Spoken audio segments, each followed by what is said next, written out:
എൻ്റെ പേര് സ്റ്റെനി. ഞാൻ വയനാട് സുൽത്താൻ ബത്തേരിയിൽ നിന്ന് വരുന്നു. ഓഗസ്റ്റ് 2024 ഓഗസ്റ്റ് 26 ഞാൻ ആദ്യമായിട്ട് ഉടമ്പടി എടുക്കുന്നത്. ഞാൻ അതിനു മുമ്പ് ഒരു പ്രാർത്ഥനയോ കാര്യങ്ങളോ ഒന്നും ഇല്ലാത്ത ഒരാളായിരുന്നു. കൃപാസനത്തിന് ഞാൻ ഒരുപാട് കുറ്റങ്ങൾ പറഞ്ഞിട്ടുണ്ട്. മറ്റുള്ളവർ കളിയാക്കുന്ന കൂട്ടത്തിൽ ഞാനും കളിയാക്കിയിട്ടുണ്ട്. കൊറോണ സമയത്ത് ഒരുപാട് കൃപാസനത്തിനെക്കുറിച്ച് ഫേക്ക് ന്യൂസ് വന്നപ്പോഴും അവരോടൊപ്പം ഞാനും കളിയാക്കിയിട്ടുണ്ട്. പണ്ട് ഒരു 4-5 വർഷം മുമ്പ് മമ്മി ഇവിടെ ഉടമ്പടി എടുത്തപ്പോഴും മമ്മി എടുക്കുന്നതിന് ഞാൻ ഒരുപാട് കളിയാക്കിയിട്ടുണ്ട്. എന്തിനാണ് ഇങ്ങനെ എടുക്കുന്നത്, എടുത്തിട്ട് എന്താണ് കിട്ടുന്നതെന്നൊക്കെ ഞാൻ ഒരുപാട് പറഞ്ഞിട്ടുണ്ട്. പക്ഷേ ഞാനിപ്പോൾ ജർമ്മൻ ഭാഷ പഠിച്ച് പുറത്തോട്ട് പോകാൻ നോക്കുകയാണ്. ഞാൻ 2 വർഷമായിട്ട് പഠിച്ചുകൊണ്ടിരിക്കുകയായിരുന്നു. ഞാൻ ഉടമ്പടി എടുക്കുന്നതിന് മുമ്പ് 2 വട്ടം പരീക്ഷ എഴുതി. എനിക്ക് വിജയിക്കാൻ സാധിച്ചില്ല. ഞാൻ പ്രാർത്ഥിക്കുന്നു പറഞ്ഞാൽ ഉള്ളിൽ നിന്നുള്ളൊരു പ്രാർത്ഥന എനിക്കില്ലായിരുന്നു. അങ്ങനെ പെട്ടെന്ന് ഞാൻ പിന്നെയും ഇതിൽ നിന്ന് നിർത്തി പോകാനായിട്ട് നിന്നതാണ്. പക്ഷേ എനിക്കൊന്നും കൂടി പരീക്ഷ എഴുതണം തോന്നി. അങ്ങനെ ഞാൻ ഡൽഹിയിൽ ഡേറ്റ് എടുത്തു. പരീക്ഷയ്ക്ക് പോകുന്നതിന് മുമ്പായിട്ട് എനിക്ക് കൃപാസനത്തിൽ വന്നിട്ട് ഉടമ്പടി എടുക്കണമെന്ന് എൻ്റെ മനസ്സിൽ എനിക്ക് വല്ലാണ്ട് തോന്നി. ഞാൻ അപ്പോൾ ഞാൻ വീട്ടുകാരോട് പറഞ്ഞപ്പോൾ അവരെന്നോട് പറഞ്ഞു, നീ എടുക്കണ്ട, നീ എടുത്തു കഴിഞ്ഞാൽ പ്രാർത്ഥനയും കാര്യങ്ങളും ഒന്നും നീ മുമ്പോട്ട് കൊണ്ടുപോകത്തില്ല, നിനക്കിത് പറ്റത്തില്ല, നീ എടുക്കണ്ടെന്ന് പറഞ്ഞു. അപ്പോഴും ഞാൻ പറഞ്ഞു എനിക്ക് എടുക്കണം, എടുത്തേ പറ്റുള്ളൂ. എൻ്റെ മനസ്സിൽ എനിക്കൊരു വിശ്വാസം ഉണ്ടായിരുന്നു, ഈ ഉടമ്പടി എടുത്തിട്ട് ഞാൻ പോയി കഴിഞ്ഞാൽ എനിക്ക് പരീക്ഷ വിജയിക്കാൻ സാധിക്കുമെന്ന്. അങ്ങനെ ഞാൻ ഡൽഹിയിൽ പരീക്ഷയ്ക്ക് പോയപ്പോൾ അവർ സാധനങ്ങളൊന്നും അകത്തോട്ട് കയറ്റത്തില്ല. ഭയങ്കര ചെക്കിംഗ് ആയിരുന്നു, പുറത്ത് സാധനങ്ങളെല്ലാം വെക്കണം. അപ്പം ഞാൻ എനിക്ക് ഭയങ്കര വിഷമമായിരുന്നു. എനിക്ക് ഉപ്പ് ഞാൻ കൊണ്ടുപോയായിരുന്നു, എനിക്ക് ഉപ്പ് എടുക്കാൻ പറ്റുന്നില്ലായിരുന്നു.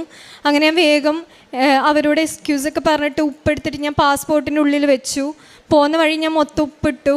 എക്സാം റൂമിൽ കയറി ഞാൻ ഇരിക്കുന്നിടത്ത് ഉപ്പിട്ടു. അമ്മേൻ്റെ കാശ് രൂപം ഞാൻ എൻ്റെ കൊന്തയിൽ പിടിച്ചിട്ട് അവിടെ ഇരിക്കുമായിരുന്നു. അങ്ങനെ എക്സാം തുടങ്ങി കഴിഞ്ഞപ്പം ആദ്യത്തെ എനിക്കൊന്നും മനസ്സിലാവുന്നില്ല. രണ്ടാമത്തെ ഇത് വന്നു കഴിഞ്ഞപ്പോഴത്തേക്കും ഞാൻ പ്രാർത്ഥിച്ചു, അമ്മേ എനിക്കൊന്നും പറ്റുന്നില്ല, ഞാൻ അമ്മേനോട് അത്രയും പ്രാർത്ഥിച്ചിട്ടാണ് വന്നത്, എനിക്ക് എഴുതാനൊന്നും പറ്റുന്നില്ല, അമ്മ എന്നെ ഒന്ന് സഹായിക്കണം എന്ന് പറഞ്ഞു. ഞാൻ എന്നിട്ട് അമ്മേൻ്റെ അടുത്ത് കണ്ണടച്ച് പ്രാർത്ഥിച്ചുകൊണ്ടിരിക്കൂ. അടുത്ത ലിസണിങ്ങിൻ്റെ വന്നു. എനിക്കെല്ലാം എഴുതാൻ പറ്റി, എന്നെയും കൊണ്ടെല്ലാം ചെയ്യാൻ പറ്റി. അതേപോലെ അടുത്ത റൈറ്റിങ്ങിൻ്റെ വന്നു. റൈറ്റിങ്ങിൻ്റെ ഞാൻ പഠിച്ച ഒരു മോഡൽ ക്വസ്റ്റ്യൻ തന്നെ വന്നു. ഞാൻ എഴുതി തീരാനായിപ്പോൾ ഒരു 2 ലൈനും കൂടി കംപ്ലീറ്റ് ആക്കിയാലേ എനിക്കെല്ലാം ക്ലിയറായിട്ട് കിട്ടുള്ളൂ. ഞാനത് എഴുതാൻ നോക്കിക്കഴിഞ്ഞപ്പോൾ എനിക്ക് ലാസ്റ്റത്തെ 2 ലൈൻ എത്ര നോക്കിയിട്ടും എനിക്ക് എഴുതാൻ ശ്രമിക്കാൻ പറ്റുന്നില്ല, എൻ്റെ ഓർമ്മയിലേ വരുന്നില്ല. അതും കൂടി കിട്ടിയാൽ മാത്രമേ എനിക്ക് എക്സാം പാസ്സാവാൻ പറ്റുള്ളൂ. ഞാൻ കണ്ണടച്ച്, അമ്മേൻ്റെ ലോക്കറ്റ് എൻ്റെ കയ്യിലുണ്ടായിരുന്നു, ലോക്കറ്റും പിടിച്ച് ഞാൻ കണ്ണടച്ച് പ്രാർത്ഥിച്ചു, അമ്മേ എനിക്ക് കിട്ടാത്ത ഭാഗം അമ്മ എനിക്ക് കാട്ടിത്തരണം, ഇതുകൂടി കിട്ടിയാൽ മാത്രമേ എനിക്കിത് ജയിക്കാൻ സാധിക്കുള്ളൂ, അമ്മ എനിക്കൊന്ന് കാണിച്ചു തരണം എന്ന് പറഞ്ഞ് കണ്ണടച്ചമ്മേൻ്റെ ലോക്കറ്റിൽ പിടിച്ച് ഞാൻ മുറുകെ പിടിച്ച് പ്രാർത്ഥിച്ചു. ഞാൻ പഠിച്ച ഒരു ഭാഗം, എനിക്ക് കിട്ടാത്തൊരു ഭാഗം എനിക്ക് എൻ്റെ കണ്ണിൽ കൂടെ കറക്റ്റ് എനിക്ക് കാണാൻ പറ്റി. അതേപോലെ ഞാൻ എഴുതുകയും ചെയ്തു. എനിക്ക് എക്സാം പാസ്സാവാനും സാധിച്ചു. അതിനുശേഷം ഞാൻ ഔപ്പേർ എന്ന് പറഞ്ഞൊരു കാറ്റഗറിക്കാണ് പോണത്. എനിക്ക് ഒരുപാട് ഫാമിലീൻ്റെ ഇൻ്റർവ്യൂസ് വന്നു. അവരെല്ലാവരും എന്നെ ഓക്കെ എന്ന് പറയുമെങ്കിലും അവരൊക്കെ എന്നെ റിജക്റ്റ് ചെയ്യുകയാണ് ചെയ്യുന്നത്.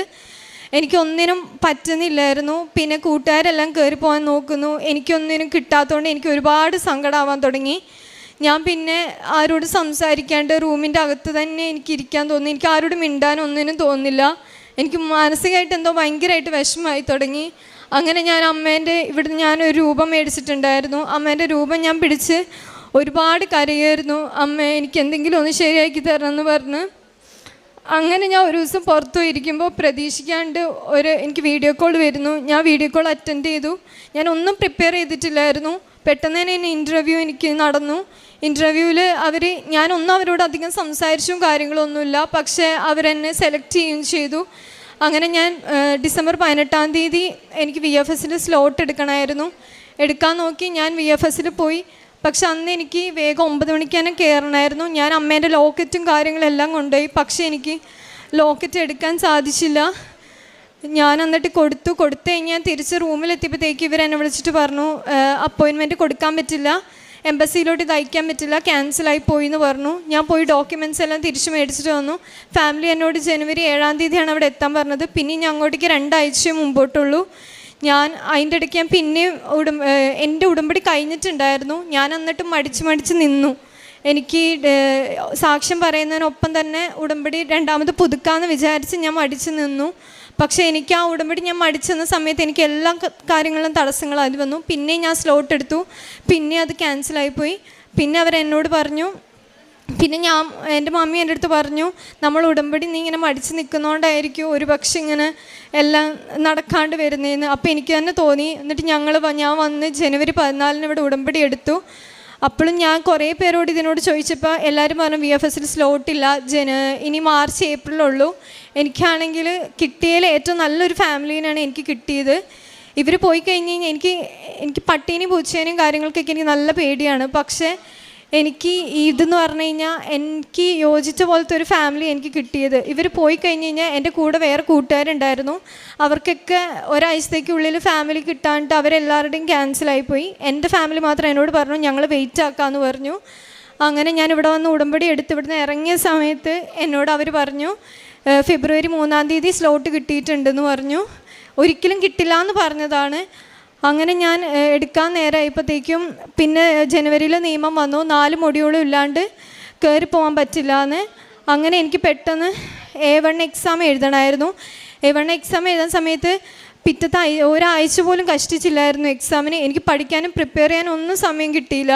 പക്ഷേ എനിക്ക് ഇത്രയും കാര്യങ്ങളെല്ലാം നടത്തി തന്ന അമ്മ എനിക്ക് അതും സഹായിച്ചു തരുമെന്ന് എനിക്ക് ഉറപ്പായിരുന്നു. ഞാൻ അമ്മേൻ്റെ വിശ്വാസത്തിൽ പോയി പരീക്ഷ എഴുതി. ആ എക്സാമിൽ ഞാൻ വിചാരിക്കാത്തതിനും കാട്ടിയും മാർക്കിൽ അമ്മ എന്നെ പാസ്സാക്കി.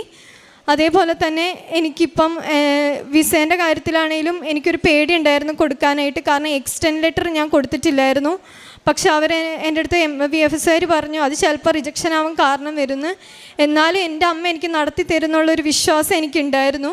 ഞാൻ കൊറിയർ മേടിക്കാൻ പോയപ്പം അവിടെ അമ്മേൻ്റെ കാശ് രൂപം ഞാൻ പിടിച്ച് അവരുടെ നിന്ന് കൊറിയർ മേടിച്ചു.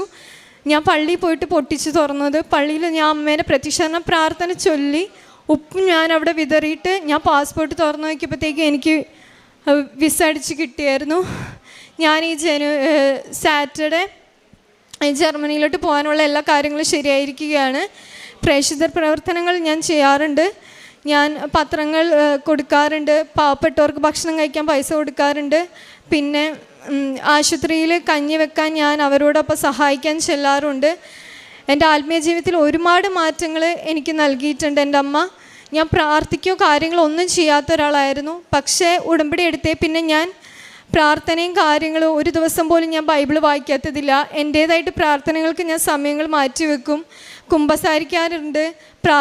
ഞായറാഴ്ചകളിലെ കുർബാനകളിലും അല്ലാത്ത കുർബാനകളിലൊക്കെ ഞാൻ പങ്കെടുക്കാറുണ്ട്. ഒരിക്കലും ഞാൻ കുർബാന മുടക്കുകയോ ബൈബിൾ വായന മുടക്കുകയോ ഒന്നും ചെയ്തിട്ടില്ല. ഇതുവരെ അമ്മ എനിക്ക് തന്ന എല്ലാ അനുഗ്രഹങ്ങൾക്കും ഉടമ്പടി ദാനം ഞാൻ മുടങ്ങാണ്ട് പങ്കെടുക്കാറുണ്ട്. അമ്മ ഈശോ എനിക്ക് തന്ന എല്ലാ അനുഗ്രഹങ്ങൾക്കും ഞാൻ നന്ദി പറയുന്നു. യെശയ്യാ പ്രവാചകൻ്റെ പുസ്തകം 54:6 മുതലുള്ള തിരുവചനങ്ങൾ അരുളി ചെയ്യുന്നു. കർത്താവിനെ കണ്ടെത്താൻ കഴിയുന്ന ഇപ്പോൾ തന്നെ അവിടുത്തെ അന്വേഷിക്കുവിൻ, അവിടുന്ന് അരികെയുള്ളപ്പോൾ അവിടുത്തെ വിളിക്കുവിൻ.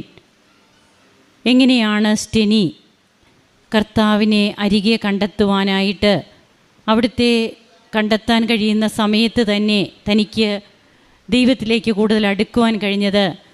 കൃപാസനത്തെ ഒത്തിരിയേറെ ട്രോളുകളൊക്കെ വരുമ്പോൾ അതോടുകൂടി തന്നെ ആ ട്രോളുകൾ മാത്രം വിശ്വസിച്ച് അതിനെക്കുറിച്ച് മാത്രം മറ്റുള്ളവരോട് സംസാരിക്കുന്ന എത്രയോ മക്കൾ തിരികെ അമ്മയുടെ അടുത്ത് വന്ന് അമ്മയോടും ഈശോയോടും മാപ്പ് പറഞ്ഞ് അവരുടെ ജീവിതത്തെ ഇന്ന് കൃപാസനത്തിൻ്റെ ഉടമ്പടി മാത്രം തങ്ങളെ ഒരു ജീവിതത്തിലെ ഒരു പുതിയ പന്ഥാവിലേക്ക് തങ്ങളെ എത്തിച്ചു എന്ന് പറയുന്ന എത്രയോ സാക്ഷ്യങ്ങളുടെ കൂട്ടത്തിൽ ഈ സാക്ഷ്യവും ചേർക്കപ്പെടുകയാണ്. അങ്ങനെ തൻ്റെ വിദേശത്തേക്ക് പോകുന്നതിന്, പ്രത്യേകിച്ചും ജർമ്മൻ എക്സാം പാസ്സാകുന്നതിനൊക്കെ തനിക്കുണ്ടായിരുന്ന തടസ്സങ്ങളൊക്കെ മാറുന്നു. എല്ലാറ്റിലും ഉപരിയായി തനിക്ക് ഈശോയെ കൂടുതൽ സ്നേഹിക്കുവാനായിട്ട് കഴിഞ്ഞു. തൻ്റെ കൂദാശ ജീവിതത്തിലെ മാറ്റങ്ങൾ വന്നു. ഇതൊക്കെ ഇന്ന് ചെറുപ്പക്കാരായ മക്കൾ പറയുമ്പോൾ തീർച്ചയായും നാം വായിക്കുന്ന തിരുവചനം പോലെ എൻ്റെ ചിന്തകൾ നിങ്ങളുടേതുപോലെയല്ല, നിങ്ങളുടെ വഴികൾ എൻ്റേതുപോലെയുമല്ല, ആകാശം ഭൂമിയേക്കാൾ ഉയർന്നു നിൽക്കുന്നു, അതുപോലെ എൻ്റെ വഴികളും ചിന്തകളും നിങ്ങളുടേതിനേക്കാൾ ഉന്നതമത്രേ. ഇത് മനസ്സിലാക്കുകയാണ് ഓരോ മക്കളും. അങ്ങനെ അവരുടെ ജീവിതത്തെ ക്രിസ്തുവിനെ കൊണ്ട് നിറയ്ക്കുന്നു. പരിശുദ്ധ അമ്മയ്ക്ക് ഒത്തിരിയേറെ അമ്മ തങ്ങളെ സ്നേഹിക്കുന്ന ഒരു സ്വർഗത്തിലുള്ള മാതാവായിട്ട് തങ്ങളെ ഭൂമിയിൽ അമ്മ എങ്ങനെ വഴി നടത്തുന്നു എന്ന് മനസ്സിലാക്കുന്നു. താൻ പഠിച്ചതൊക്കെ മറന്നു പോകുമ്പോൾ തനിക്കൊരു പരീക്ഷയിൽ ലാസ്റ്റ് ആ ആൻസറും കൂടി ചെയ്താലേ തനിക്കവിടെ വിജയം സാധിക്കുകയുള്ളൂ എന്ന് മനസ്സിലാക്കി കാശ്രൂപമാണ് മുറുകെ പിടിക്കുന്നത്. അമ്മയെ ചേർത്ത് പിടിക്കുകയാണ്. തൻ്റെ മനസ്സിലൂടെ ഒരു നോട്ടീസ് ബോർഡിൽ എന്നതുപോലെ കാര്യങ്ങൾ ക്ലിയറായിട്ട് തനിക്ക് കാണാൻ സാധിച്ചു. താൻ അങ്ങനെ ആ പരീക്ഷ കംപ്ലീറ്റ് ആക്കി തനിക്ക് നല്ല വിജയം അമ്മ തന്നു എന്നൊക്കെയാണ് ഈ മകൾ പറയുക. നമുക്ക് കുഞ്ഞുങ്ങളെയൊക്കെ പ്രത്യേകിച്ചും യുവജനതയെ അമ്മയിലേക്ക് അടുപ്പിച്ചുകൊണ്ട് ഈശോയെ കൂടുതൽ സ്നേഹിക്കുന്നവരാക്കുന്ന ഉടമ്പടി ഏറ്റവും ഉചിതമായ പ്രാർത്ഥനാ രീതിയും അതുപോലെ ഒരു പുതിയ പദ്ധതിയുമാണ് ദൈവത്തിലേക്ക് അടുക്കുവാനെന്ന് ഇന്ന് ലോകം മനസ്സിലാക്കിക്കൊണ്ടിരിക്കുകയാണ്. നമുക്ക് കരങ്ങളടിച്ച് ദൈവത്തെ മഹത്വപ്പെടുത്താം. യേശുവേ നന്ദി, യേശുവേ സ്തുതി, യേശുവേ ആരാധന.